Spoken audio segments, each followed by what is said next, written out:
የነበራቸው ግንኙነት ጠቅላይ ሚኒስትር ሳይሆኑ በፊት ዶክተር አብይንና ከዛ በኋላ መጽሐፍ ለመጻፍ ደግሞ የነበረህ ትግል ከባድ ፈተና ያልከውን ትንሽ ንባባል። እውነት ነው በጣም ከባድ ነበር። ያ ስሜት አሁን የለኝም እውነት ነው። ያኔ ግን በጣም ከባድ ነበር። ለምንድነው ሪዮት እኔና ዶክተር አብይ የምንተዋወቀው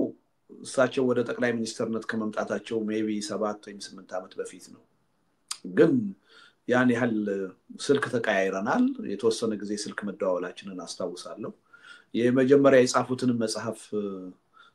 እንድገመግምላቸው ሁሉ ቀጠሮ ሰጥተው ነበር። ከዛ በኋላ የኦህዲድ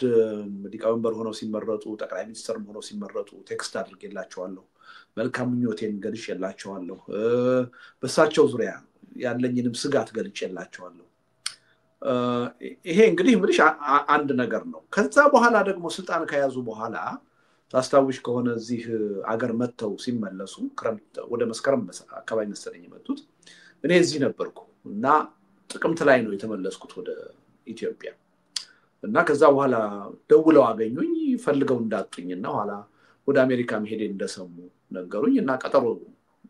ሰጡኝ። እኔ አይደለሁም የጠየቁት እሳቸው ናቸው የጠየቁት። ቢሮአቸው ሄድኩ።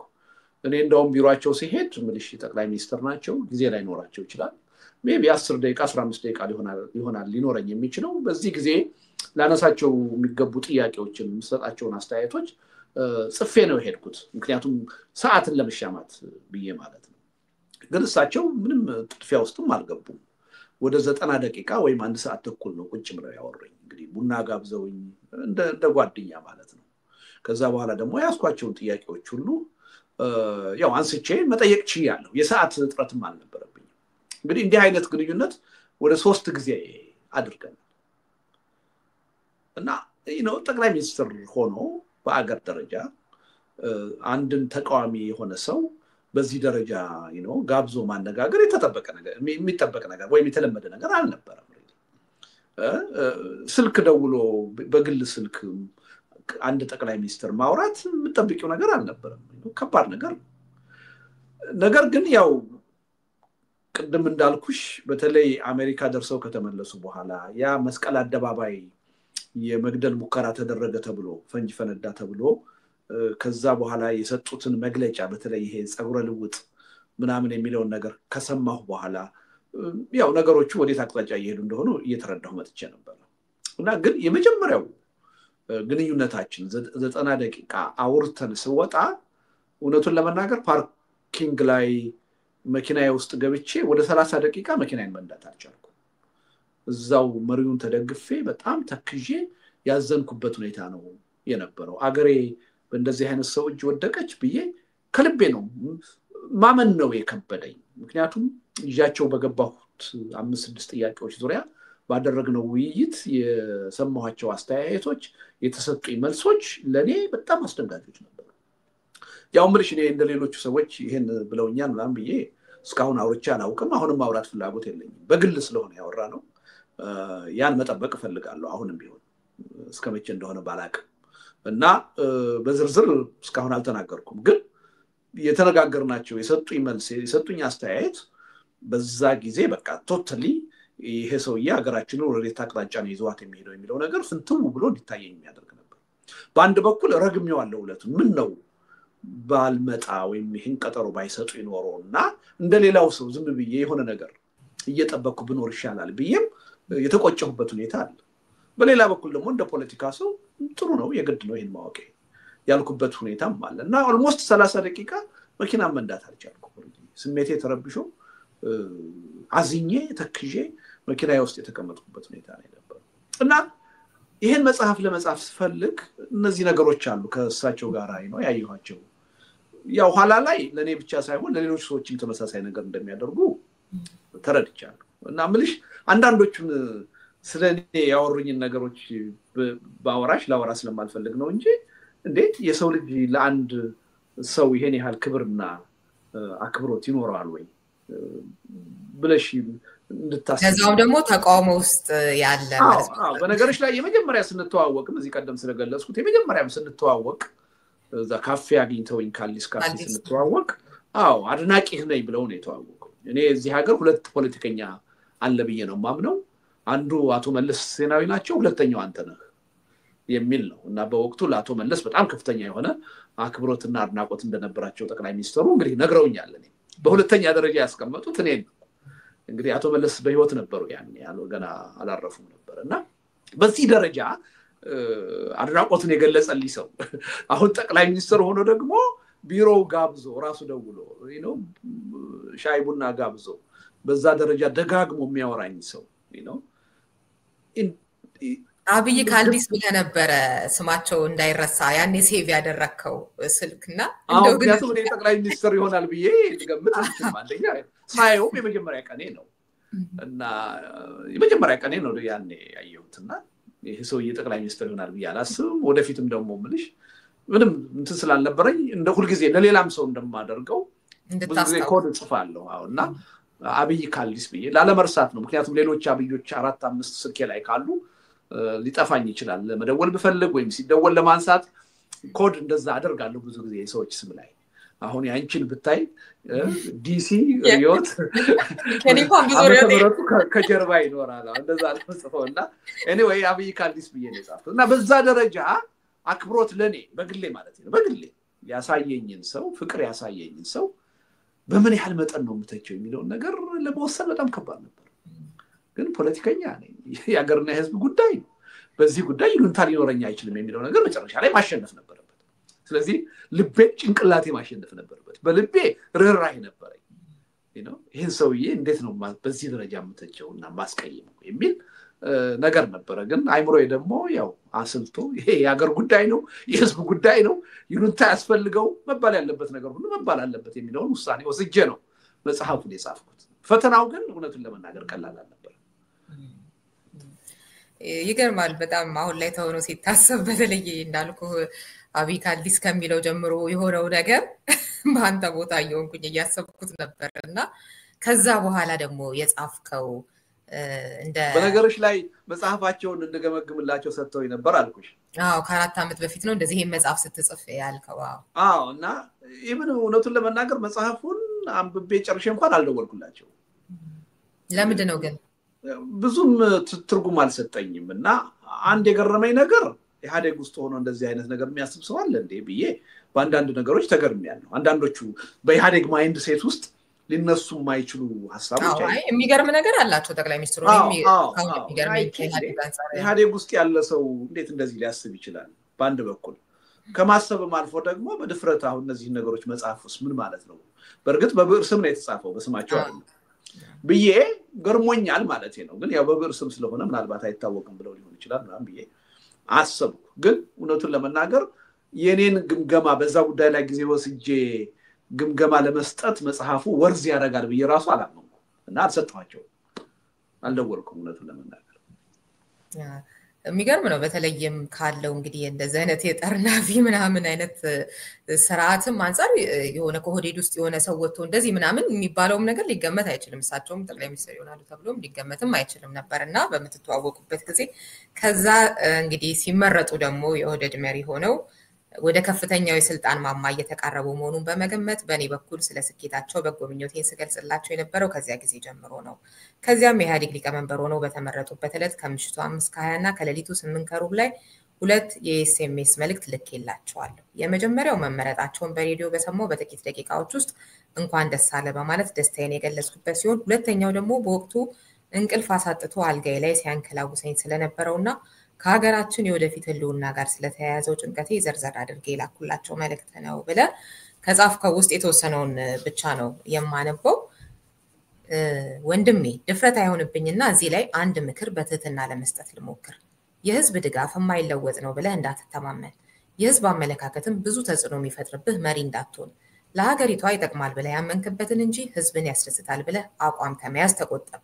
ለሰዎች ምክር በሚገባ ቦታ ስጥ በመጨረሻ ግን ውሳኔ መስጠት ያለብህ የራስህን ልቦና አዳምጠህ መሆን አለበት የምትወስነው ውሳኔ ሊያስከትለው የሚችለውን ተጠያቂነትም ለመጋፈጥ ዝግጁ ሁን የሀገራችን ፖለቲካ ከምዕራባውያኑ ፖለቲካ የተለየ ስለሆነም ለፖለቲካ ትክክለኛነት ብዙ አትጨነቅ በታሪክ የምትወሳ መሪ ለመሆን ከፈለክም ራስህን ሁን አታስመስል በጣም አስቸጋሪ በሆነ ጊዜ ላይ ታሪክ የሚሰራበት ትልቅ ቦታ ላይ እንደተቀመጥክ ወቅ ትክክለኛውን መስመር ይዘህ እስከተጓዝክ ድረስም እመነኝ ሁላችንም ከጎን ነን እያለ ይቀጥላልና እዚህ ጋር ልጠይቅህ የፈለኩት ምንድነው እየተገበሩት አይመስልህም ወይ በሌላኛው መልኩም ቢሆን ይሄን ያለ መስማቱን በራሳቸው የሚሄዱን ነገር እየተገበሩት አይመስልህም ወይና ምናልባት ይሄ ካንተ ምክር ነው ወይስ የራሳቸው ተፈጥሮ ነው እንደዚህ የሚለውን ነገር እንተውና እሱን ነገር ግን እንዲታያለ መጀመሪያ ላይ የነበረው ነገር አዎ እዛ ጋም ሰው የሚፈልገውን ነገር የመናገር እዚህኛውም ጋር መጥቶ በተቃራኒ ሆነ ግን ሰው የሚፈልገውን አይነት ነገር የመናገር አሁን ላይ እሱን አይነቱን ነገር ብዙ አላይምና ከምን የመነጨ ነው ኦሬዲ ተራርቀናል ከብዙሃኑ ጋር የሚል ነው ወይስ ደግሞ ይሄኛው አካሄድ እኮ አያስኬድም ይሁንም አይሁንም ራሴ ባመርኩበት መንገድ ሊድ አይነት እንዴት ታየዋለ አው በነገርሽ ላይ እንትኑ ተርጉሜው ነው እንጂ ይሄ ጽሁፉን የጻፍኩት በእንግሊዘኛ ነው ያኔ የአማርኛ ቴክስት አልነበረም መሰለኝ ወይ ምን የለኝም እና በእንግሊዘኛ ጽፌ አሁን ተርጉሜ ነው ያቀረብኩት ማለት ነው ግን ምንድነው ስጽፍ ዝም ብዬ ማለት ያለብኝ ነገር አይደለም ያልኩት የኦህዲድ ሊቀመንበር ሆነው ሲመረጡ ጠቅላይ ሚኒስትር የመሆን እድል እንዳላቸው ገብቶኝ ነበር ምክንያቱም ታስታውሻለሽ ያኔ አዲስ የሚመጣው ጠቅላይ ሚኒስትር ከኦሮሚያ መሆን አለበት የሚል አሳሰብ ነበር ሁለቱን ለመናገር እኔም በተወሰነ ደረጃ ጋራው ነበር ለምን ከፍተኛ የሆነ ብጥብጥ የነበረው ኦሮሚያ ነው ደግሞ በኢትዮጵያ ፖለቲካ ደግሞ ኦሮሞ ጠቅላይ ሚኒስትር አልነበረም የሚል በጣም ከፍ ያለ ስሜትም ስለነበረ ይሄ ስሜት ቢስተናገድ ተገቢ ነው የሚል እምነትም ነበርኝና ከኦሮሞ ቢሆን እኔም ራሴ የምፈልገው ነገር ነበርና እሳቸው የኦሮሚያ ፕሬዝዳንት ሆነው ሲመረጡ ጠቅላይ ሚኒስትር የመሆናቸው እድል ሰፊ እንደሆነ ሊሆኑም እንደሚችሉ ኦሬዲ ያውቃሉ ከዛ በኋላ የተለያየ ቦታ በተለይ ከአቶ ለማ ጋራ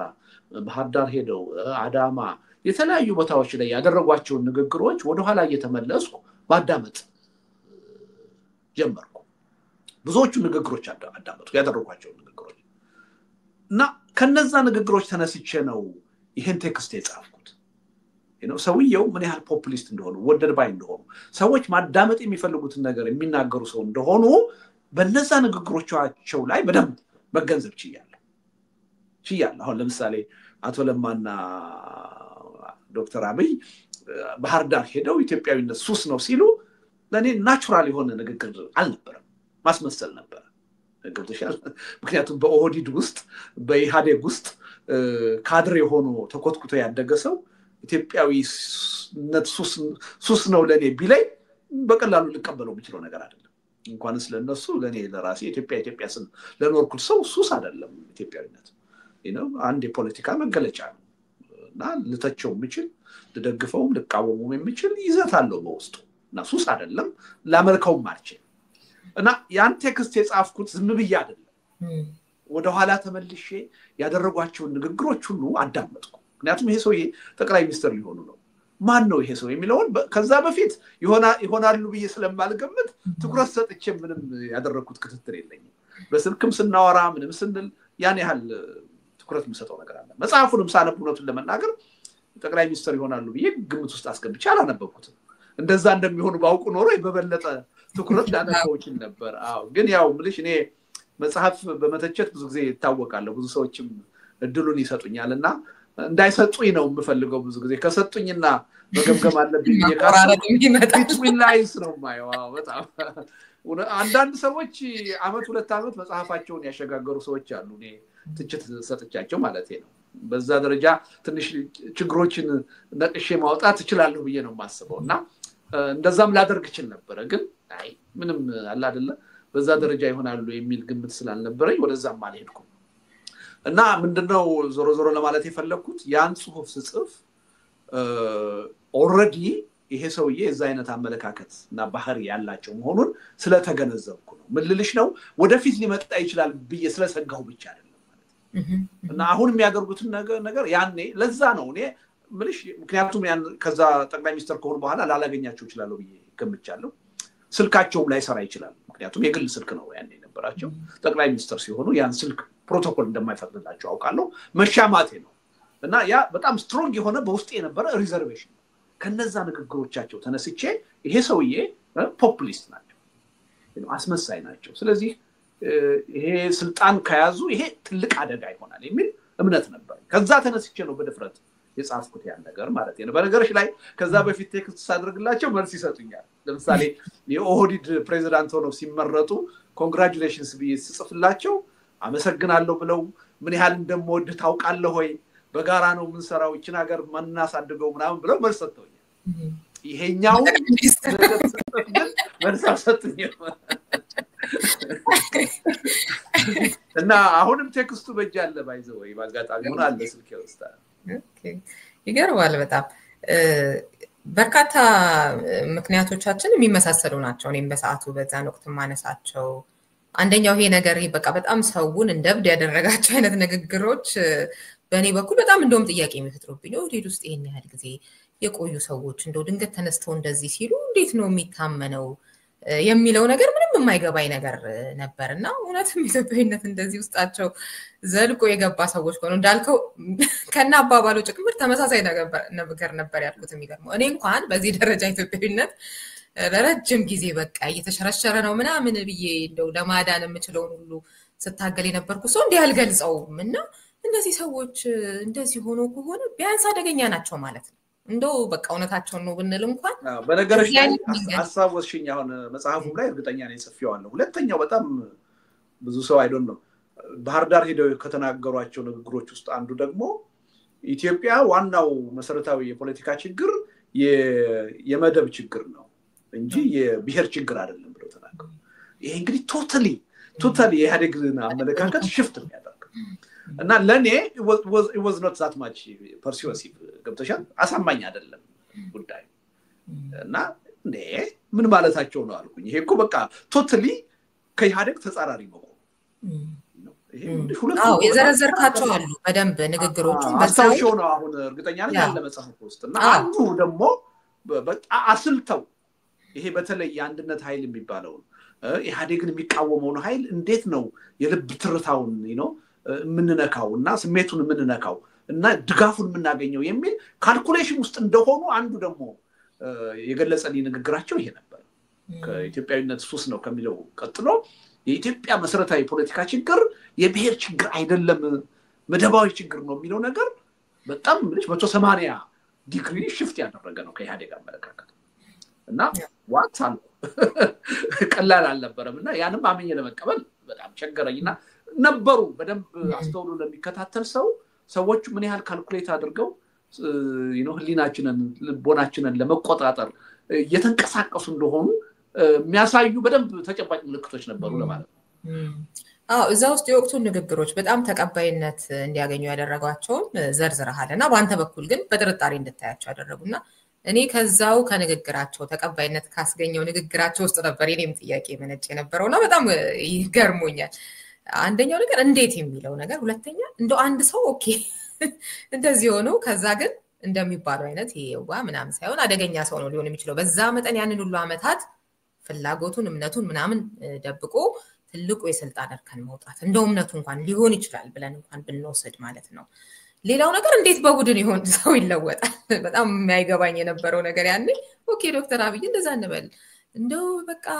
አቶ ለማም ሌሎቹም ያሁን ዶክተር ለማ በቃ እንዴት ነው ሊሆን የሚችለው ይሄ ቲም ለማ እየተባለ ያው ስንት እንደሆነ ቁጥሩ የማይታወቀው ግን እየተነሱ እንደማናቸው የሚለው የተወሰኑት የሚታወቁ ሰዎች የሚናገሯቸው ንግግር ስለ ኢትዮጵያነት ስለምናምን እንዴት ነው በቡድን እንደዚህ አይነት ደረጃ ለውጥ ቢኖረው ወይም ደግሞ አድፍጦ መኖር የሚኖረው የሚለው ነገር በራሱ የሆነ አይነት ድራማ ይሆንብኝ ነበርና በጣም ይገርመኝ ነበርና እሱን ስታነሳ በዝርዝር ጽፈዋል አንተ በመጽሐፍ ውስጥ አስታውሳለሁ ለምሳሌ የሴቶች 50% በላይ ሚኒስተርነት አሁን እኮ የሚያነሳው እኮ ሰው የለም ሪዮት ተረስቷል እኮ ያ የድጋፍ ያኔ መሰረት የነበረው አሁን ምን ያህል አለ ምናምን በኢትዮጵያ ተጨባጭ ሁኔታ መሆን የሚችል እና የሚገባው ነገር ነበር ይሄንስ ጠይቀናል በጣም አስቸጋሪ ነገር ነበር አሁን ያሁን የችግኝ ተከላ ጉዳይ ሪሊ በጠየቀ ነበረብን ኢን ቢሊየንስ ችግኝ ተክለሽ መሬት ላይ እኮ ገንዘብ መበተን እኮ ማለት ነው ሰስተነብል ነው ወይ እንደ አይነት አሰራር በዘመቻ የሚለው ነገር ምንሽ ብዙ ልምድ አለን ማለት ነው ከደርግ ጊዜ ጀምሮ የሆነው ነገር እናቃለን ከችግኝ ተከላ ጋርና በቃ ብዙ ነገሮች ተጋርደውብን ነበርና ለመጠየቅ ሁሉ የምንችልበት እድል አይደለም የነበረውና ሪሊ አንዳንዴ የሚገልጸው ይመስለኛል እንደ ህብረተሰብ ስካር ላይ ነበርን የሚለው ነገር የሚገልጸው ይመስለኛል